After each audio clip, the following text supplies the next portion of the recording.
Hello and welcome to AXSchat. We're delighted to be joined today by Caroline Carswell from Sound Advice Pro. We're being facilitated today by MyClearText, who are providing us with live captions so that Caroline can take part in this interview. So we're going to be taking a few slightly longer pauses than we would normally to make sure that Caroline is fully included. Welcome, Caroline. We'd be delighted if you could tell us a little bit about yourself and the work that you are doing in Ireland.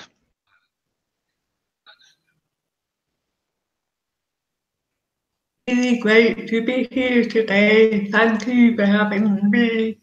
And bear in mind that I am reading the captions, so there is a slight time lag as they come through and then reach me. So about myself, I was deaf from birth, but more recently I have bilateral cochlear implant. So I hear pretty well. There is an echo in this room, for example, and I hope it's not too bothersome. So, having grown up with hearing issues, I have lived experience of the access challenges that you have in the everyday world. And about 12 years ago, I really felt the need to use that knowledge because not everybody has this. We have the children today who grew up with implant turned in college age. So there was a bigger pool 10 years ago of possible users for today's access technologies and approaches. So where I'm coming from is my experience growing up was quite similar to the challenges that today's students have before they move into the workplace. And there is some experience that I can share with people and with employers in that context. So, more recently, I have been working with websites in marketing and communications. My idea back then was why not set a website up to share this information, get it out to a big pool of people and raise awareness that assistive technology can be a real mediator for people with hearing issues. Thank you. Antonio, do you have a question? So, Caroline, we met on Twitter, and we later met at Access Dublin, where you were helping them and supporting some of the teams during the hackathon. It's clear that we made a few progresses in Ireland in relation to the inclusion of people with disabilities, in society and at the workplace, in particular. What are the key issues that you see that we still need to improve in terms of raising awareness of the value of creating inclusive workplaces?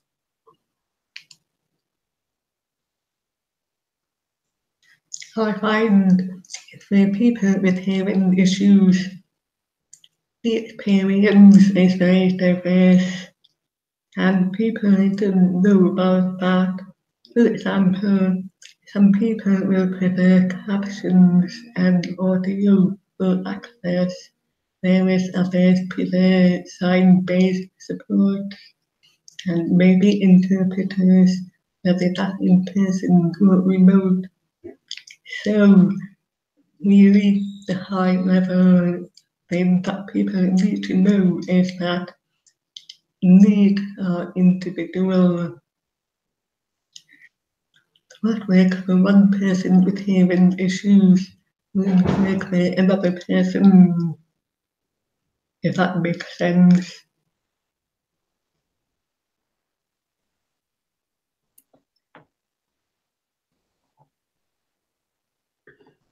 Deborah, now I would like to pass this chat to you. Okay, and I'm going to type my question to Caroline and also repeat it for the captioner. So, Caroline, I know many people misunderstand the needs of the community of people that are deaf and hard of hearing. And what do you consider some of the biggest opportunities for society and employer to really understand the value that people that are deaf and hard of hearing are bringing to society and the workforce?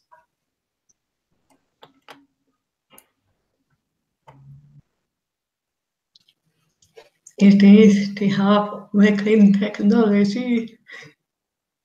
As we know, technology is a double-edged sword.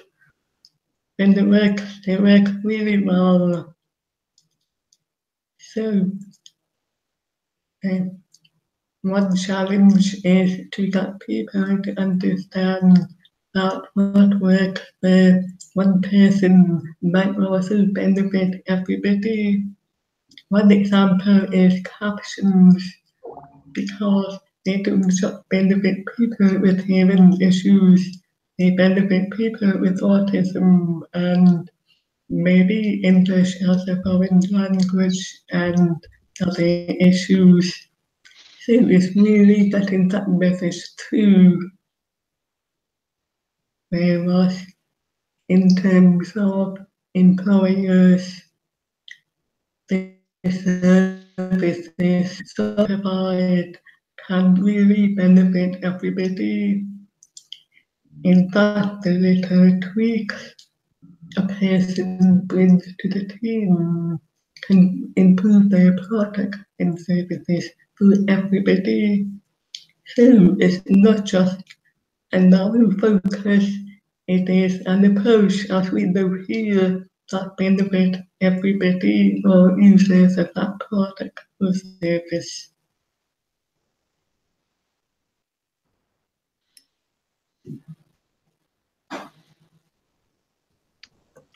Deborah, we are not able to hear you.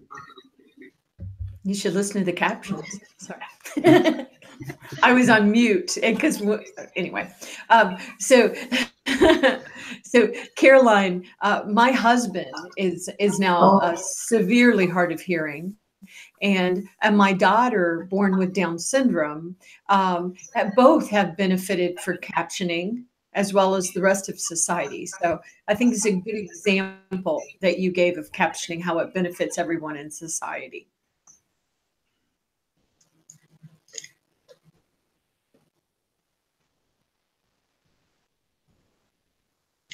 That's right.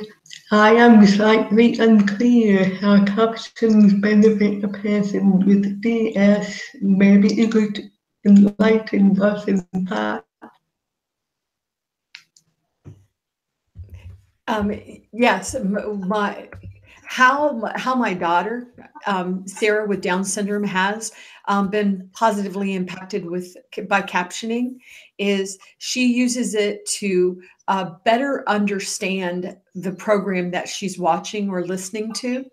It helps her comprehend it better if they have captionings along with it. So it assists her intellectual disabilities by giving another filter of really a way for her to better understand the content.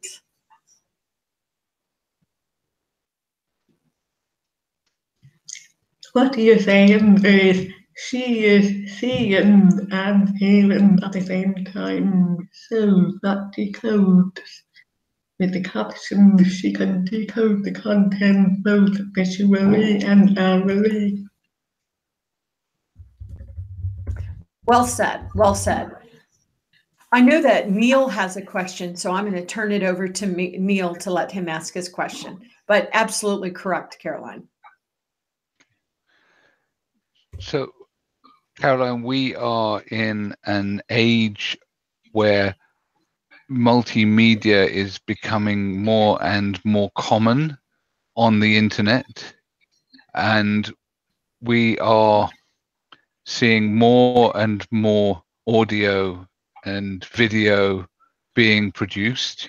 You have talked about the importance of captions, but not everybody knows how to produce them. So what are your thoughts on the potential of artificial intelligence to create automatic captions where it is not possible for there always to be a human? And I say clearly potential because we know that they are not perfect yet.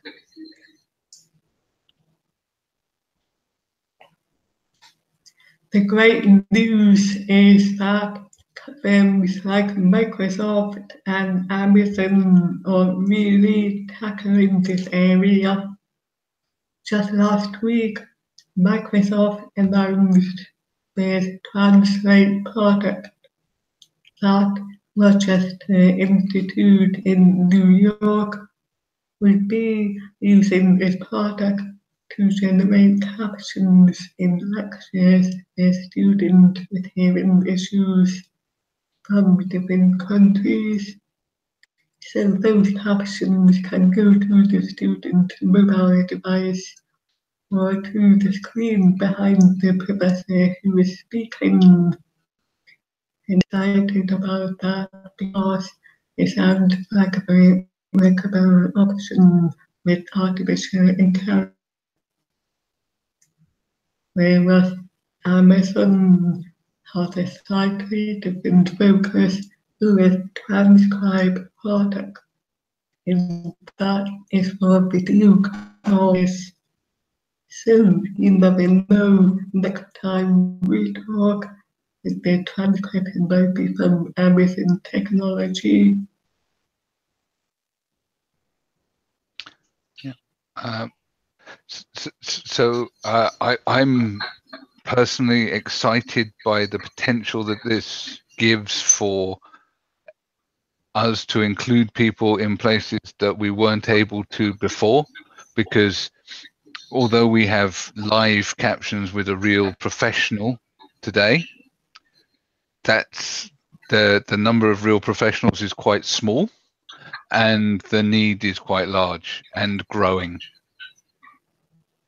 Therefore, I think that this is a good thing. It's good to supplement the work that is being done by the professionals. One area where I'm curious to see how this might be implemented, and there are some complexities, is in meetings where there are lots of speakers. Now, that's usually where you end up with a translator or a captioner, but there are applications now for your iPhone that allow multiple different people to participate. Have you tried any of these, like the Ava application?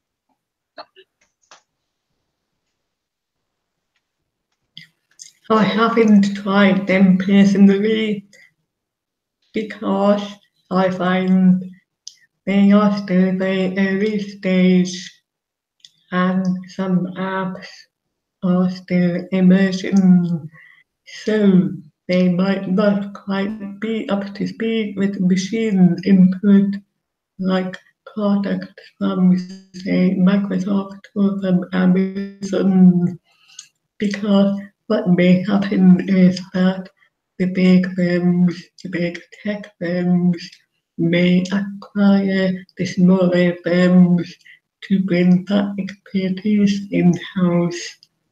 So it's very interesting to see that you have the smaller firms with large able capabilities maybe, and the bigger firms with their machine learning. So if you put the bigger firms with the smaller firms, you could end up with fundamentally a better product when the abilities of both teams synergize.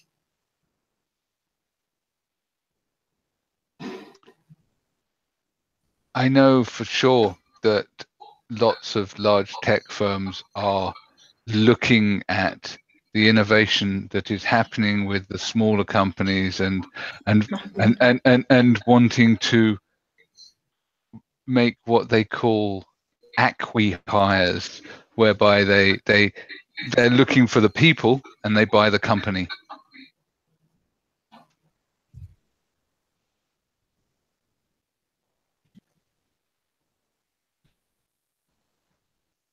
That's where the innovation really is, because you could have the small firm, they just need to match with the large firm to really run. Yes, and there's also some of the large firms and even some banks like our friends at Barclays are running incubators to try and encourage small firms and give them the facilities that they need in order to grow and become effective. Is there a similar scene in Ireland looking to incubate these small innovative companies? There is a huge innovation scene in Dublin. You could go to a hackathon every week if you wanted, as Antonio knows. So, yes, what I would like to see, like Barclays has done, is large firms offering incubation opportunities, because then everybody benefits.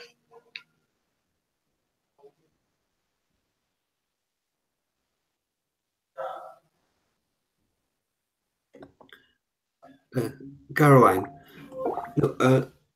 what I would like you to tell us is, tell us your day with technology.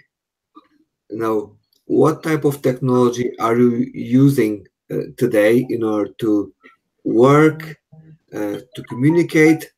Tell us a little bit about that, just that other people can somehow inspire in the way how you are working, or even be aware about what they can use themselves in order to work and collaborate with others.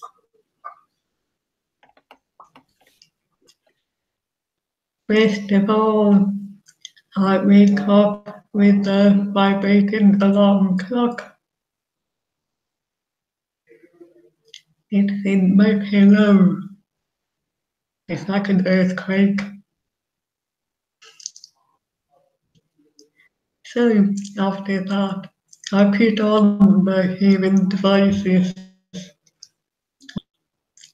to ease into the day. And I check my phone. We all check our phones first thing in the morning.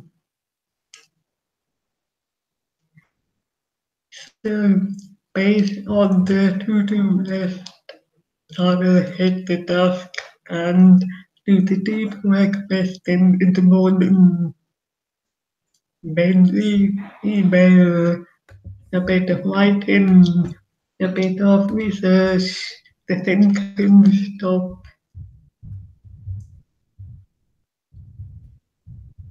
I will be using a mix of technology, as in the phone. It really is my primary access device. It gives visual input for everything. I'm using WhatsApp, email, everything is text-based. Synchronizing that with the calendar. Again, text-based. In meetings, face-to-face meetings, I can manage a group of maybe 6 to 8 people by lip reading. And I also have this little microphone. You can see it. Yeah, it amplifies by Bluetooth what is said, and I find that really helpful. It only works with one device though, because my hearing devices are 7 years apart. So one is Bluetooth enabled, the other is not. I find that quite challenging, in fact, because having Bluetooth in one ear is not ideal. I love Bluetooth, but it would be nice to have it in 2 ears if possible. So that really is what got me steamed up. Also, if you are having lunch or in a noisy place, you can get background noise, and you have to decode everything that is said through the background noise. So that's where the Bluetooth comes in. It filters out what you need to hear, and it clarifies your audio input, if that makes sense.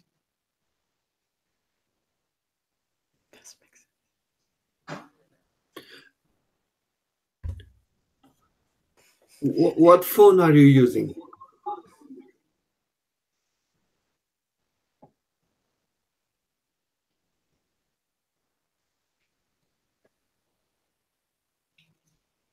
Employers, yeah, and access audit would be good. How do they engage with their customers? Is that through video, like the process? If it is, are the videos captioned? Are the podcast transcribed? All of that. How about the customer desk? Phone calls.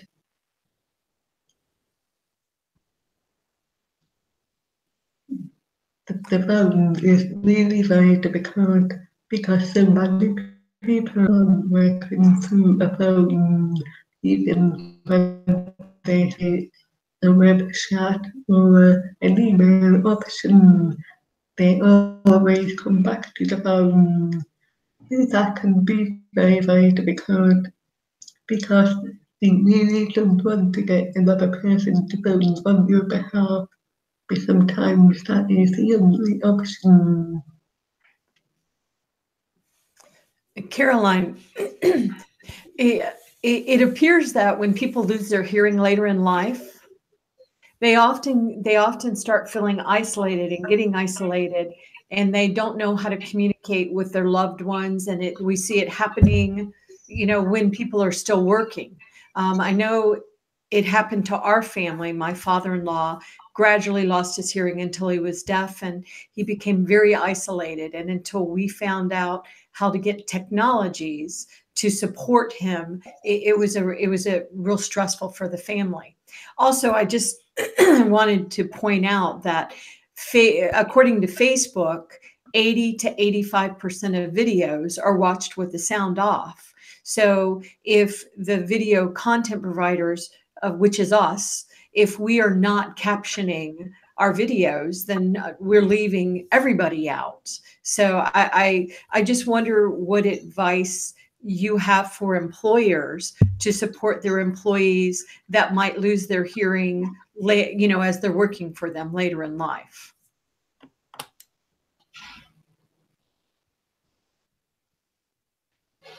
What would be really useful for working age people if they can access a hearing test to work, because as we all know, communication is important in the workplace, and if your hearing is in any way affected, you are going to have to work harder to compensate. So I would really like to see employers offering an in-house hearing test for employees, or getting them to take their hearing seriously for that reason. And also to optimize meetings for hearing, if you like, to have carpet in rooms, to have round tables where possible, and to share notes or agenda in advance so that people know the topic being discussed.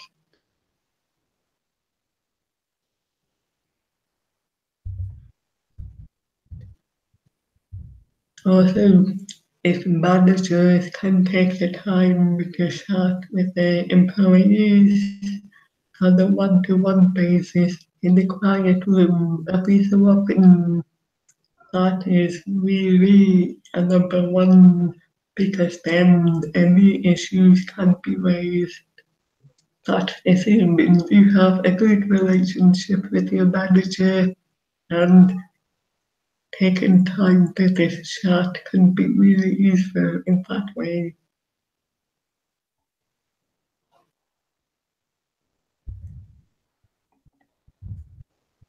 Thank you. I think that sharing the agenda in advance is another good example of accommodations and ways of helping people that help more than people who are just deaf or hard of hearing. So that's also very useful for people who are dyslexic like me,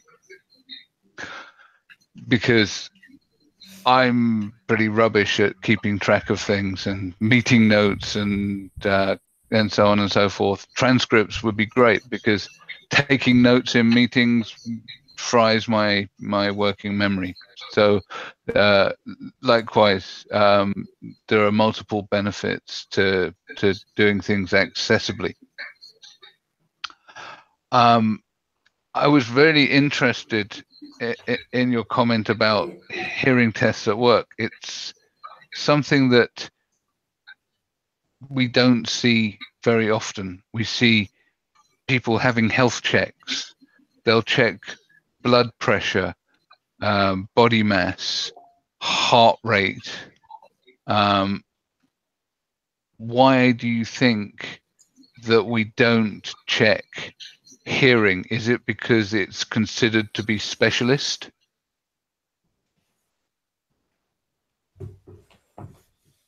I wouldn't say that. I would say hearing is an afterthought. We have our eyes tested every second year. Why don't we test the hearing as well? Because it is so important in everyday life, like the process, the father-in-law, and people like that. Yes.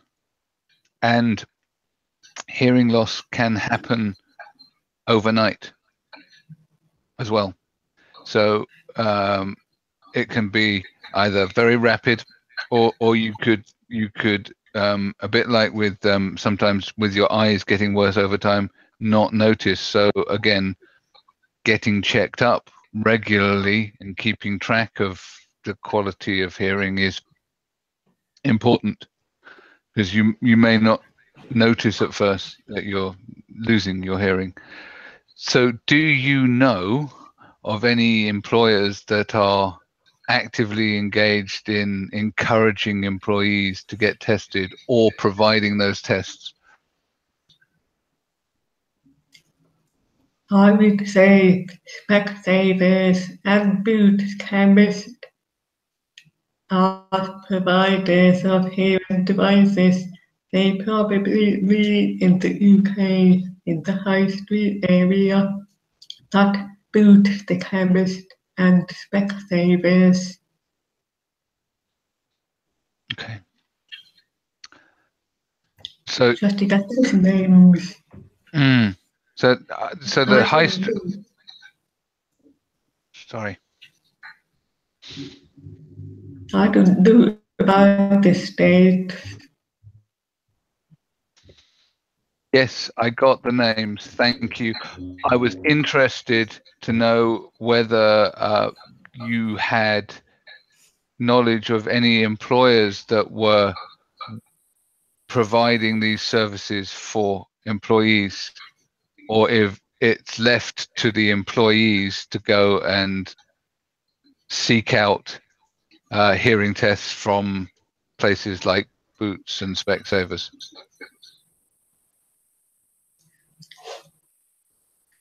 What I was saying was, I suspect both the chemist and Specsavers may provide those tests to their employees. Ah, okay. Yeah, you are right. So the employers providing hearing tests maybe more in the health area because we are more aware of these issues anyway.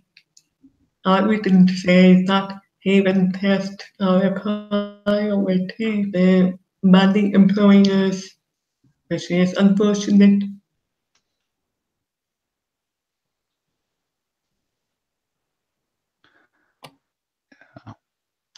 So we still have. If you have a baseline for your hearing, and like Neil says, if your hearing did go overnight or gradually, today's devices are really very good. They can bring you back to pretty much where you were before you lost your hearing. So keep that in mind.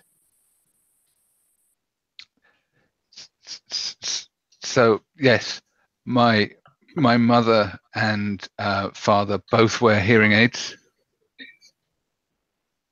My mother only recently got fitted, and she's complained to my father about all of the background noise that she was hearing. It was the first time that she'd noticed the sound of rain falling in many years.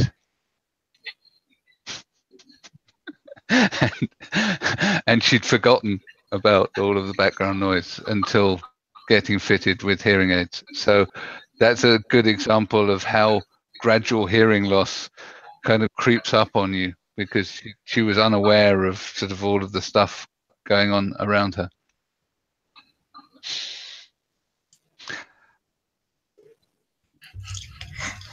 I have a good point of view. I did not hear the birds for 30 years, 30, but with my cochlear implant, I hear them again, and now in both ears, and it's my favorite sound. And from here, I hear the rain and the different tones. Really is eye-opening. This reminds me, some people ask, why do I hear this sound? And not, I do hear speech that you do. Also, I did not grow up hearing speech the way that other people did. So my brain doesn't decode speech in the same way I grew up with cochlear implant does. I can complain, however, every bit of sound I get benefit. So if anybody is depends about getting this system and much because it could be a bit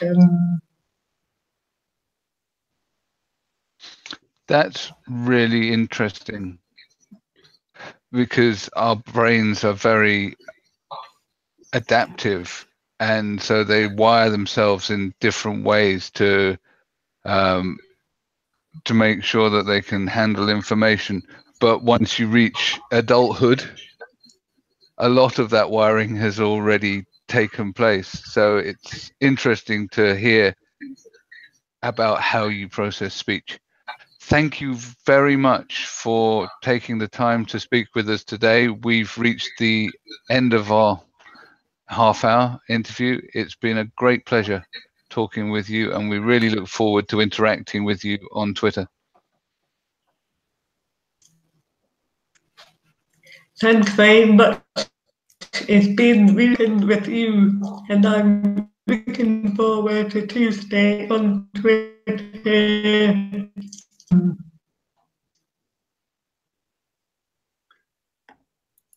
And you know, thank you so much for Barclays to be able to support us during our AXSchat efforts, and for you to see you all next Hold on.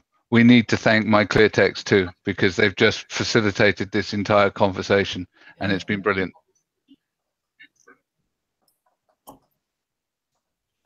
Yes, so thank you to Barclays and Clear Text. Yes, and you know, thank you for, especially for the people who are working on the back of this conversation today. So we really appreciate the time that you have dedicated to us today. Thank you. Thank you, Caroline.